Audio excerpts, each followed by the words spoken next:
Ladies and gentlemen, welcome to JLC Media. It's just me and Colleen today, and Colleen is very excited because she is recording this event to her new computer. She's really thinking this is a cool thing. So,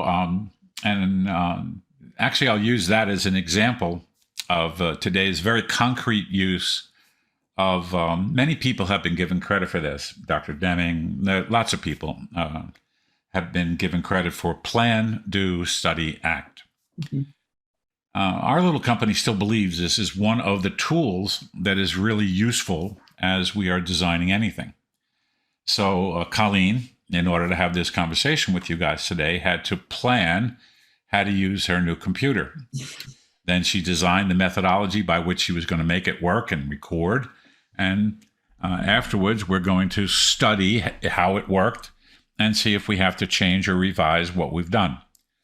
So that's why we're talking to you today, because not just using her computer effectively today, we want to introduce the idea that if you practice PDSA, you can increase the quality of your meetings dramatically. You can include diversity.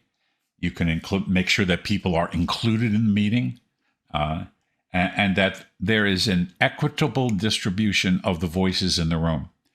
And when we became very involved with DEI, our client base said, Ray, Colleen, you're already teaching us how to do this. Yeah. And all I said was, I think so. And do your best to highlight the fact that we're using a method, a process that includes as many people as wish to be included in the meeting, that provides space for folks to have access to what's going on, and to maintain a space where the diversity of thought and ideas matters. So today is one of those examples. We're going to use that PDSA model to talk about how to construct a meeting. And it could be with two people, one-on-one, one-on-three, or it could be one-on-many. And by the time we're done, each of you will have a chance to think about this. Little caveat, people say, should I do this for every meeting? Is this really what I should be always doing? And my answer is, that's really up to you. Because Colleen and I would never tell another human being what to do. We invite people into a space, we show them the space, and it's their decision. So we sometimes might make a recommendation. We might invite people to try something, but that's what we do. We do invitations, we make some recommendations, and it's up to you as the listener to decide whether or not and how you're going to use this particular practice. So today's practice, we're going to open the door to using PDSA for every meeting that you might have. Colleen, what are you hearing? Sure. Yeah, I'm hearing, my PDSA in the context of my challenges in recording my computer, and as a way, to also organize your meetings. Mm. And so we offer this as a way, not the only way, but something for people out there really to consider. So they cover really all of the key components. I think many times, Ray, we work with some of our clients and they just focus on what they're going to say, right? That's it. What's on my agenda? Here it is. Let's roll forward. And we are encouraging you to consider a different way.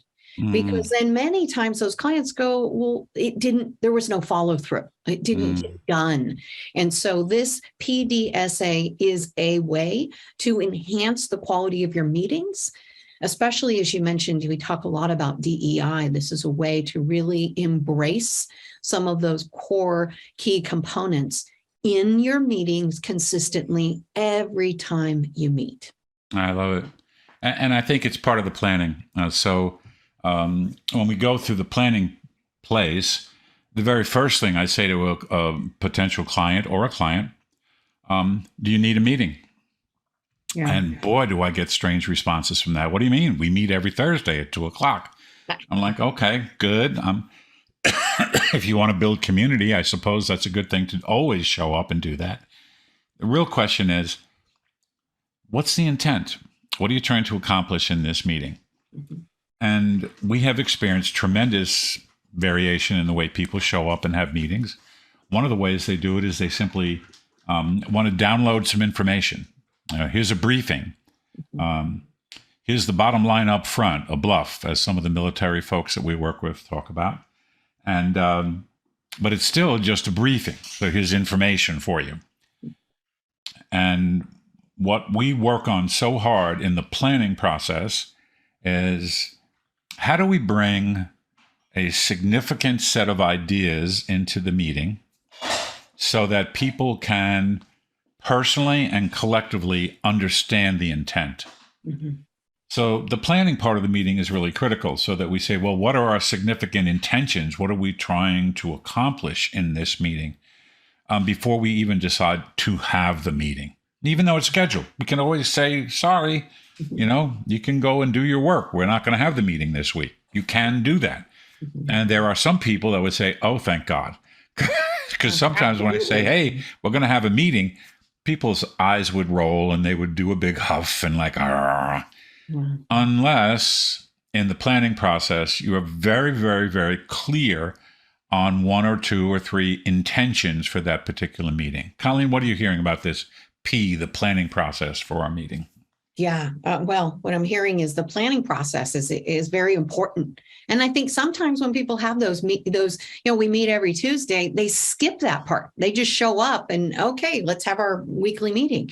So I think that planning piece is really critical, because you're thinking about what are those three key pieces of information we want to bring forward and develop a common understanding about. And I think that's really the other edge is in the planning piece is not only what are you going to talk about, is how will you develop a common understanding? How will we facilitate a learning conversation within our meeting? And I think, Ray, looking at all the clients we've been working with for years and years, many times they only focus on one part of that. And I think both aspects are critically important. I love that. And in fact, Colleen, we've seen this where people say, yes, we think the intention's important. So we create a context, purpose, and outcome. They put it up on a slide and they go, any questions? And they move on. They don't take a moment to what we call closing the loop, to be sure that once we plan that very first agenda item, the intention is clear, and we make sure that we close the loop so that people understand this is truly the intended meaning that we're trying to get out of this first, pick any one that you want to have, 3, 4 agenda items. So it's almost like each agenda item by itself needs to have a clear intention, not just the whole meeting should, but each agenda item should be planned in such a way that it has a very clear context, a very clear purpose, and a very clear outcome. Without that, I think we run into one of these places where someone talks for a while, 20, 30, 40, 100 sentences, and then they move on to the next agenda item. Right. So, Colleen, talk a little bit about how you've seen that in the past, when you do a lot of observing meetings, especially for new clients. Yeah. Oh, my goodness. I think one client in particular, senior leaders in an organization, I was observing their meeting. Everyone was sitting around the table. They got to the end of the meeting and they adjourned. And they were right about to get up and walk away. And a participant, not even the meeting leader, said, you know what? Could we wait just a minute and pause? I just want to ask the group, what did we just agree to do? Nobody said anything. They didn't know. So I think, to your point, in that planning piece, and even as you start to visualize what it's going to look like in the room, how are you keeping those feedback loops in place to create the space to invite all of the voices in the room? Because otherwise, to your point, Ray, I'm just putting out my thinking, 50 sentences, 100 sentences. Okay, are we good to go? Yep. Move forward, and we move forward without the committed actions. And that truly is where that accountability lives. But it's also in that space where you invite everyone's voice into the conversation. It's where we can really touch on diversity, including especially alternative perspectives, and also engaging people, right? We know the literature shows if we don't get people's voices in the room within the first 2 minutes, they begin to lean back and check out a bit. This is Ray's meeting, not mine. I'm going to see what he has to say. Yeah, it's fascinating to me. Actually, one of the things that I remember someone teaching me is to ask the meeting participants, what are you going to do to stay engaged? How will you stay engaged in this meeting and get rid of whatever distractions are in there right now for you so you can go forward? That's part of the planning, that we actually ask that question. Say, what's top of mind for you? What's distracting you? Yeah. How are you going to put that aside temporarily, so that you can engage completely in this first agenda item that we have moving forward? This is all part of the planning process. And if it's just information, then I urge you to send a memo. I urge you to send a set of slides. Please don't put your slides up and read them. There's so many opportunities for us to recognize you've done your homework, you've done your due diligence. We know you've worked on this particular piece. We really don't want to see everything that you did to get here. What we want to do is understand, what is the bottom line? What do you want us to understand? And what do you want us to do at the end of this particular agenda item? There's just so much opportunity for us to get lost in the meeting just because we have agenda items. Here they are. We even know who's going to talk. We even know how long we want to give them. And we don't complete the exercise of making sure there's common understanding and making sure each participant has the opportunity to say what they are committed to do as a result of this particular agenda item. Planning is critical in order to have a great meeting. We always get asked, how do we have a hard meeting when we have to practice our leadership and tell someone not what they want to hear, but something that they need to hear? The planning part allows you to build that opportunity by immediately or as soon as possible engaging in a quick conversation. This is why we're here. This is what I want to understand together. This is what each of us will do. We skip that sometimes. Mm-hmm. Colleen, the next thing is to hold a meeting. Mm-hmm. So how many agendas do we need for a meeting? Well, we need one with not a lot of items on it. I think that goes back to, practical application of what we're really talking about. What we're talking about in the do part is really ensuring when I create my agenda, and this is kind of the planning, but what's the purpose of the group? What is our group charged and intended to do? How do I ensure only those things that are in our group's narrow focus get on the agenda? And then really when I'm in the room, when I'm facilitating, and this is really the do part, is how will I almost be so intentional about not rushing through so I get to the end of each agenda item, but how can I really stay focused on, to your point, right, is beginning with a focusing statement, ensuring I consistently close the loop, and always focused on developing a common understanding and committed actions before I move forward to the next agenda item. And I think many times I've seen people, they're so focused, oh, what time is it? How many more minutes? Oh, we're not getting there. So they get a little bit confused in the do section when they're executing their meeting agenda.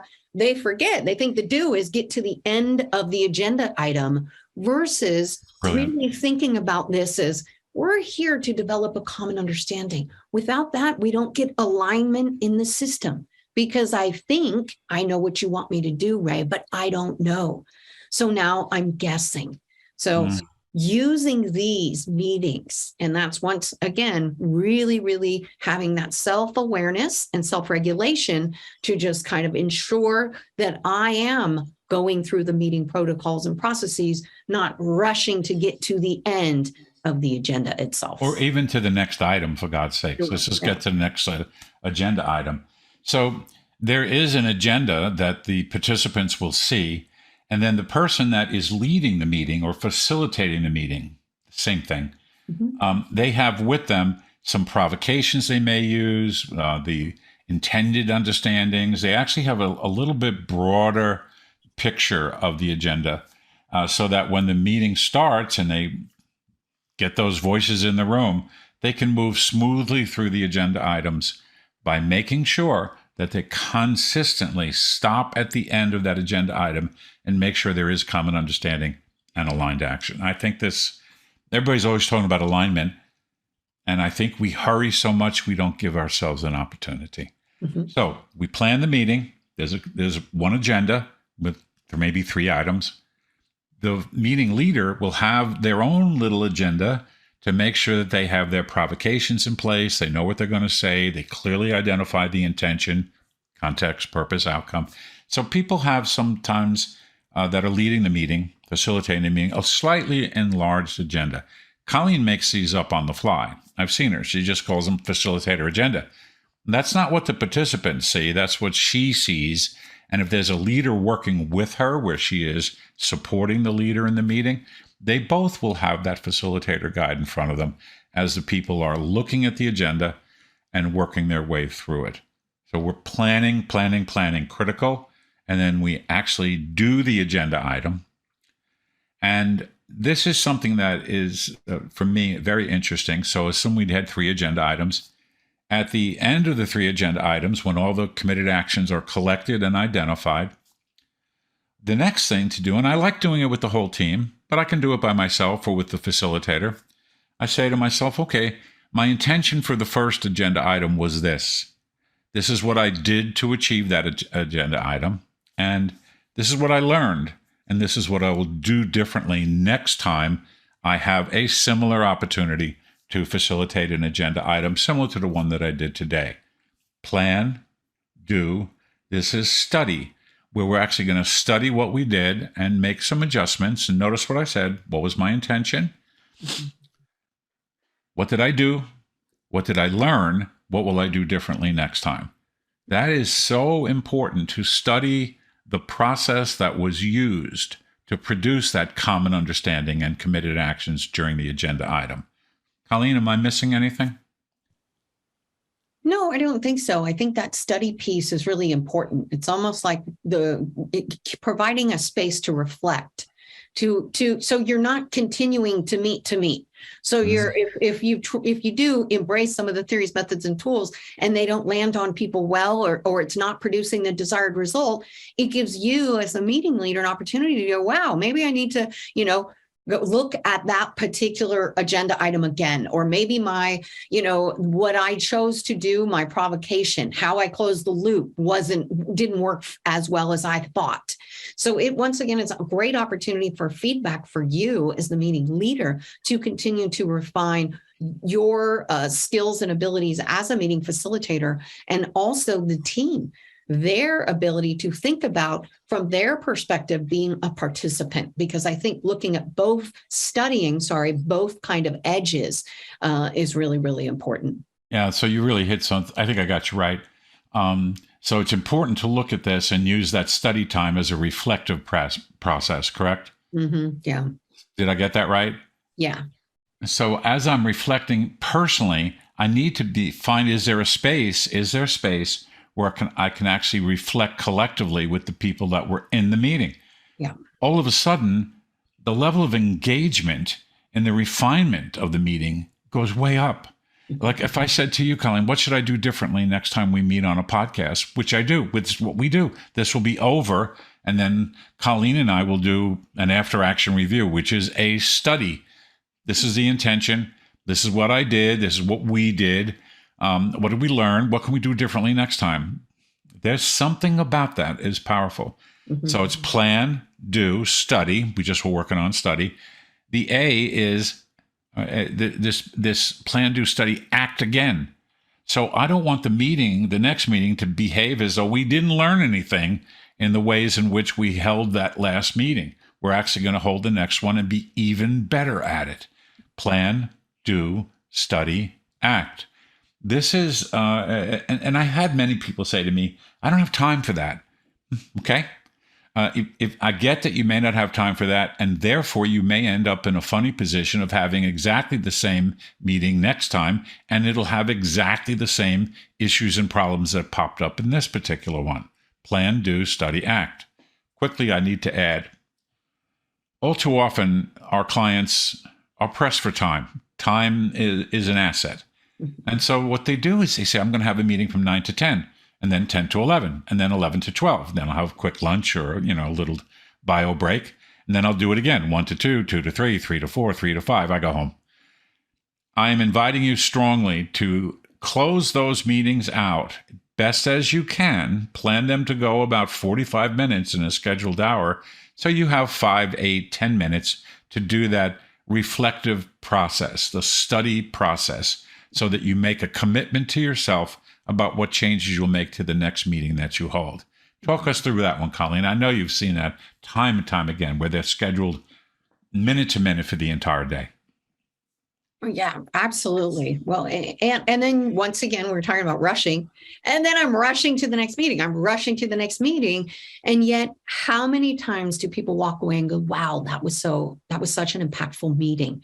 I think that the one key thing when you were sharing really the ACT piece, I think it really is focused on continuous improvement. We work with so many of our clients and they talk about continuous improvement as something that's separate.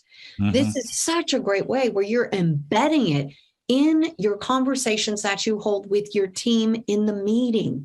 And the next piece is you're modeling it consistently. And guess what you can say? Hey, team, my expectation of you is you bring plan, do, study, act to your team meetings. So you are also modeling what it looks like, what it feels like to really develop that sense of process improvement. Everyone with the change initiatives, we work on teams where we're a subcontractor. People are in virtual teams all the time working with other companies because they need, those people to collaborate. And what a great way to ensure everyone's feeling included, everyone's voice is coming in, and you are constantly pausing to study how you're doing and then intentionally designing ways to act and behave in an enhanced way. Beautiful. So you can produce the desired results. Otherwise, you just keep having those meetings, and perhaps you're moving in the right direction and perhaps you're not. Because if you're only focused on the agenda and getting through these things that you believe to be important, you're missing out on the collective wisdom of everyone else in the group. Yeah, that's where the diversity and inclusion kicks in, where you get everybody's thinking so you behave upon the collective wisdom in the room, not just one or two people who tend to be somewhat louder than others or tend to cut off other people. Those things happen all the time, so that you're always working on improving the quality of the collective wisdom in the room. Colleen also made an allusion to the idea of process improvement. We work hand in hand with black belts and green belts in the process improvement world. A meeting is a process. And if we don't treat it like a process, we just treat it like a set of agenda items that have to be covered, we will waste people's time. I have visited, the literature. The literature is 80% of the meetings on the planet are fail to meet objective. When people don't want to go, they didn't like them, they didn't want to go in the first place, and their expectation was fulfilled. I'm not going to like this, and I didn't. So there's some, self-talk involved in this place of process improvement. But when you think about the meeting as a process where you need to plan it, do it, study it, and act next time with what you learned from the study part of that PDSA cycle, all of a sudden, the meeting process keeps getting better and better. It's iterative, it's immediate if you plan this way, and then you truly get better from meeting to meeting to meeting. The process just gets better and better. Last piece, I think that really matters, and we've had a couple of clients that do this elegantly. So the meeting, each agenda item has some, we have a common understanding, and we have some committed actions. The greatest leaders we've ever worked with write those committed actions down. So when they plan the next meeting, they start by reviewing how well people accomplished what they promised. Not from a I'm going to get you thing, but more from, did you have the necessary resources? What got in your way? Tell us what happened. And some will be just a celebration. Yes, I did accomplish what I said I was going to accomplish. I met my promises. This allows the meetings not to live in isolation, in virtual space or in the ether.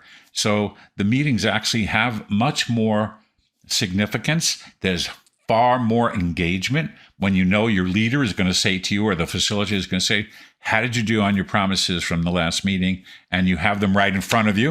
Promises are right in front of you in your notebook or in your plan agenda. And you close the loop on how well people did things. Mm-hmm. Otherwise, and I know I have experienced this forever in my life professionally, where people just have a meeting, and at the end of the meeting, there are sometimes some promises made, but we never talk about them again. It's almost like they're not connected to the next meeting. Yeah. From a system standpoint, it almost looks like every meeting lives in total isolation. Colleen, what are you thinking about that? Yeah, well, it makes me think because, we've been doing a lot of work with clients with strategic planning and annual planning. And so it's the same thing. If you want to achieve your annual objectives, however, you're not making promises as one meeting and then closing the loop about those promises in the next meeting, they tend to just push off to the side. And so we always say, what are you talking about in your meetings? Where do you have conversations about those annual goals, the progress of those? Because if you're not talking about it, who knows if anybody's working on it, right? Who knows if people are focused on those things that you took time. We know time is the greatest commodity in the 21st century. People sat down and took the time and effort to create these annual plans. And yet many times you go 6 months into it. Oh, wait a minute. Where's that thing again? Let's brush that thing off. Well, if it's important, are we consistently talking about it and connecting those agenda items to our annual goals, inspecting what we're doing? And I think that's part of the act that you mentioned, bringing it forward to the next meeting so we don't forget. Yeah, I think anything that, and this is too hyperbolic, so let me first apologize for that. I did actually learn about myself that when I took the time to see what I was doing all day long, each of the things I did all day long in my day-to-day operations, at whatever position I held in the planet, was related to some initiative or some project. It took me years to start to recognize that. And once I did, I said, oh my God, I need to pay attention to that because this could happen again next year. So this whole sensibility about paying attention to the initiative, the project that I'm working on, and how it relates to the annual objective is absolutely critical. Plan, do, study, act again even better than I did the last time. It is a way to think about process improvement in a very practical way that you can apply immediately. You don't have to wait to do this. It could be the next conversation you have on the telephone, or your next virtual meeting, or your next in-person meeting. This is something you can do immediately. It's not something you have to wait until I learn more, wait until I decide if I like it. It's actually something you could put into place immediately. Plan, do, study, act. What would you tell our listeners right now, Colleen? I think that my invitation to them would be to pause and reflect and think about the last meeting you had and think about where might opportunities be to use the plan, do, study, act, this process. How easy might it be for you to use this in your meeting, and how might it possibly impact you and your team's ability to get results? Because I think sometimes people are like, well, where do I start? Well, how do I do this? Well, what about this? And to me, it's always just pause. If your meetings are amazing, they're developing quality relationships, they are laser focused on producing results, and you're hitting the results consistently, then you're probably already doing some of these things. So congratulations. If you feel like maybe there's opportunity to enhance, just think of a way you might be able to use this in an intentional, focused way to really develop those relationships, get the voices in the room, and stay focused on what you need to stay focused on. That's beautiful. One of the things Colleen and I have been studying now for some time is the fact that people are always after success. And what we've learned is that success will find you when you work on yourself. Mm-hmm. So the more I work on myself, especially for the next meeting I'm going to have, which again could be a phone call, a virtual meeting, face-to-face meeting, could be 2 people or 100. When I work on myself and how I'm going to plan it, how I'm going to do the meeting, how I'm going to enact each of the agenda items, and then take the time to study how well those intentions went, and then refine my next set of actions in my next meeting. I love her pause and reflect. And if you can reflect as a team, even better. Pleasure to be with you guys today. I hope you enjoy this podcast. Colleen and I thought about this for a long time, and we decided that everybody we're working with right now, including us, the 2 of us included, we need to remind ourselves about this incredible Shewhart loop, Deming loop, PDSA, Plan, Do, Study Act. I've also heard it, Plan, Do, Check Act. I like the study or check because that's the place I really take the time to find out, did I hit the intention? And what can I do next time to better hit the intention, have a better process for my agenda items? Thank you for being with us. We urge you, when you turn us off, wherever you are, right? Sit still, think, reflect. How can you improve the process of your next meeting? What a pleasure it is to have you guys online with us. Take care. Thank you. This is Ray Jorgensen and Colleen Sullivan from JLC Media. Take care. Sincerest thanks for listening to this episode of the Everyday Leadership Conversations podcast. The Jorgensen Learning Center offers a variety of programs for individuals and organizations to enhance their communication and leadership skills. To find out more about programs and upcoming webinars, check out our events page at gojlc.com.